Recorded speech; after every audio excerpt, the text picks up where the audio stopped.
حدود 2 هفته پیش بود که ابوالبز و تیمش داخل تورنمنت‌های فرگ نه تنها قهرمان شدن، بلکه نفر آخر رو که ظاهراً یکی از گنده‌ترین پلیرهای اروپا بودن فینیشر گرفتن. And Risen are gonna take the first ever wild card World Cup squads event, finishing it off with a glorious win and 26 total kills. Let's knife it. We are people.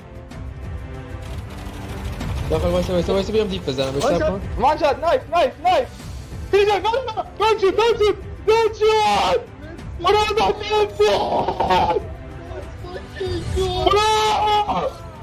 It looks like they're toying with the enemy. They're executing the most dominant run in a World Cup. There we are, ladies and gentlemen, from a brand new region. They were able to take it home. Congratulations to Risen. من کلا فضای حرفه‌ای پلیرهای کال آف موبایل رو دنبال می‌کردم. چه از تیم‌های چمپیونشیپ مولتی پلیر بگیر، تا همین تورنمنت‌های فر، حتی استریمرهای معروف و ویدیوهای پلیرهای خفن. تا اینکه چند روز پیش نشستم خیلی جدی و با وسواس و دقت بالا شروع کردم به آنالیز کردن این پلیرها. از ابوالبز خودمون گرفته تا استریم‌های آکمن، گیم پلی‌های بروکن، استریم‌های هادی ریبر، بازی فرق به عنوان مولتی پلیر و از اون طرف عموم پلیرهای کال آف دیوتی موبایل داخل رنگ. کسایی مثل خودم. به معنای واقعی کلمه میتونم بگم تنها نقطه اشتراک بین همشون این بود که دنبال وین بودن. به جز این مورد عملاً تو کوچیک‌ترین جزئیات هم بازیشون با هم دیگه تفاوت داشت. خارج از توانایی متفاوتشون تو استفاده از گان‌ها، همشون تو لند کردن، لوز کردن، ایم تو ایم شدن و فایت دادن با انمی هم با هم تفاوت داشتن. پس خوش اومدی. قرار تو این ویدیو یه بررسی دقیق و کامل از سبک بازی تورنمنت پلیرها داشته باشیم و این مقایسه ریزم با نمایشی پلیرها و رنگ پلیرهای معمول انجام بدیم و نکتهایی که تو بازیاشون هست رو پیدا کنیم که شاید به کارمون بیاد. پس سابسکرایب کن. دیگه چی میخوای واقعا؟ و البته مثل تمام ویدیوهای دیگه هم قراره که نکته به نکته پیش برم. شماره 1. تورنمنت پلیرها قبل از هر فایت و اتفاقی سعی میکنن بهترین لوت ممکن رو داشته باشن. وقتی که میگم بهترین لوت، منظورم از کلاس‌های هماهنگ شده بگیر تا گان و پرک و آرمور و حتی داشتن اسنوبورد و اسموک و نید. داخل تورنمنت‌ها از اونجایی که فضا خیلی حرفه‌ای‌تره، کلاس‌هایی که کاربردشون داخل فایت‌های پرتنش بیشتره، استفاده کمتری دارن. کلاس‌هایی مثل شاک ویو یا حتی تریکسر و نینجا. دلیلش هم اینه که داخل اون فضای حرفه‌ای افراد موقع فایت‌ها، خصوصا فایت‌های نزدیک، کمترین سوتیو میدن. و این قانون شامل خود اون تورنمنت پلیر هم میشه. تورنمنت یه فضای رنگ معمولی نیست که بخوای نینجا شاتی که داری تو فایت میزنی و میس بدی. و اگه هم این کارو انجام بدی، احتمال اینکه اون پلیری که جلوتر هم بخواد شاتش رو میس بده، حقیقتا خیلی کمه. و حتی اگه همچین کلاسایی هم تو تورنمنت استفاده بشن، اونطوری که تو فضای رنگ مرسومه ازشون استفاده نمیشه.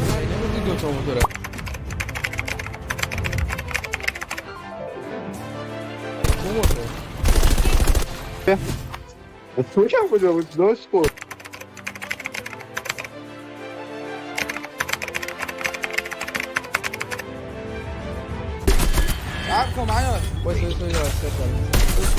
به جاش کلاسایی مثل اسموک، مدیک، اسپاتر، دیفندر و حتی میستراکشن کارایی بیشتری دارن. کلاسایی که محدوده عملکردشون نسبت به باقی کلاس‌ها بیشتره و مدت زمان طولانی‌تری و پایدارن. استفاده از همچین کلاسایی باعث میشه که تیم تو موقعیت بهتر و کاور بهتری قرار بگیره و از طرفی روی موقعیت و کاور انمی و حتی عملکردش داخل فایت تاثیر منفی میذاره و شرایط به نفع تیم خودت پیش میبره.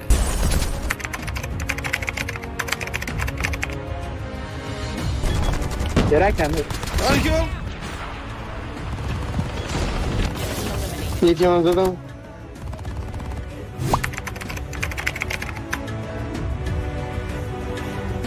But Ican is also getting kills. Father needs to die. The shots go in from the side, and it looks like Whippet's going to get taken down here as well.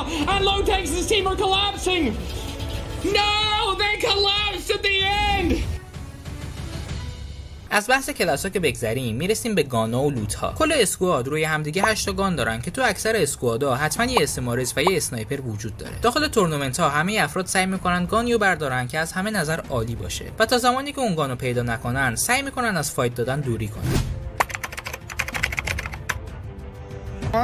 بیا پایین بیا سمتم علی داری میگم مثلا سولو داری اینقدر بد فرق کنه از کل فرق ترتیب زفیر میرم شما عملی شد صف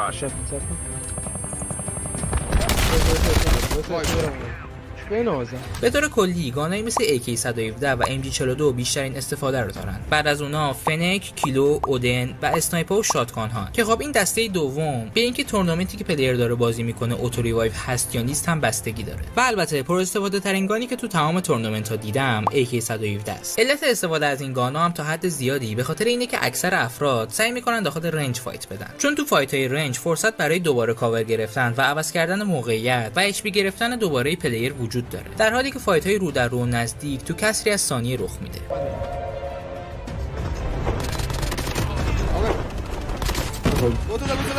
یه چیزی که تو اکثر تورنمنت پلیرها دیدم، چه ایرانی و چه خارجی، اینه که این افراد به شدت بی‌نقص بازی میکنن و کمترین سوتیو میدن و از زدن حرکت‌های اضافه و نمایشی به شدت دوری میکنن. منظورم حرکت‌های نمایشی بولد مثل فست اسکوپ زدن وسط فایت نیست. منظورم اینه که اکثر تورنمنت پلیرها حتی از زدن یه اسلاید اضافه هم داخل فایت دوری میکنن. برای مثال موقع شاتگان زدن با موومنت خیلی کم و گاهی اوقات حتی بدون موومنت خیلی سریع و حساب شده و بدون وقت تلف کردن شات خودشون رو میزنن که باعث میشه شات از قشنگی بیفته و شکل خشکی به خودش بگیره. و این در حالیه که شاتگان زدن رنگ پلیرها با موومنت بیشتر و تا حدی غیر ضروری انجام میشه، ولی به جاش زیبایی بیشتری داره. و پلیرهای نمایشی هم با موومنت‌های عجیب‌تر و غیر منتظره‌تر شاتشون رو میزنن که خب این تفاوت با تورنمنت پلیرها یه چیز کاملا طبیعیه. نحوه فایت دادن و جلو رفتن داخل تورنمنت متفاوته. به طور کلی تورنمنت پلیرها از زمانی که شروع به بازی میکنن سعی میکنن دور مپ لند کنن و اون لوتشون رو جمع کنن و آروم آروم همراه با زون پیش برن، چون اگه بازیشون رو از وسط مپ شروع کنن احتمال اینکه تو اولین فایتاشون از جلو و عقب قیچی بشن زیاده. داخل تورنمنت ها جدا از مهارت فردی بازیکن‌ها، اینکه اسکوادها موقع حرکت و برخورد هر کدوم تو چه موقعیتی نسبت به هم دیگه قرار بگیرن و فایت بدن هم اهمیت خیلی زیادی داره. اکثر اوقات اگه موقعیتشون به نفعشون نباشه سعی میکنن با اسنوبورد جای خودشون رو عوض کنن. این رو هم بگم که مناسب ترین وسیله واسه تگ گرفتن و عوض کردن موقعیت اسنوبورده. همونطور که گفتم بیشتر فایتایی که داخل این مسیر رخ میده داخل رنجه. به خاطر همینم هست که تیم ها حتما یه اسنایپر و اسمارس همراه خودشون دارن، مخصوصا اسمارس که به خاطر دقت و خاصیت انفجاریش میتونه موقعیت انمی رو متشنج کنه. کلی بخوایم در نظر بگیریم داخل تورنمنت ها اگه اون مچ اوتو ریوایو باشه شاتگان ها موثرتر هستن، ولی اگه مچ تگی نباشه اسمارس و اسنایپ تاثیر بیشتری دارن. نکته دیگه ای که تو بازی تورنمنت پلی رو دیدم کار تیمی و با هم بازی کردنه، چیزی که داخل رنگ خیلی کمتر دیده میشه و حتی به عنوان یه حرکت منفی میشناسنش و برای نمایش پلیرها اصلا وجود نداره. چند تا دلیل قانع کننده وجود داره که تیم‌ها داخل تورنمنت با هم دیگه بازی میکنن. داخل تورنمنت‌های بزرگ مثل تورنمنت فرگ تمام افراد از سطح بازی بالایی برخوردارن و به همین دلیل تو فایت‌های تک به چند نفر احتمال جون سالم به در بردن خیلی کمه. ولی خب این نکته که واضحه. از طرف دیگه چون همه پلیرها قویان، زمانی که با هم دیگه فایت تک به تک میدن بیشتر از اینکه مهارتشون بخواد یکی رو برنده کنه گان تو دستشون و پینگ افراد تاثیر داره و در کل کار خیلی ریسکیه.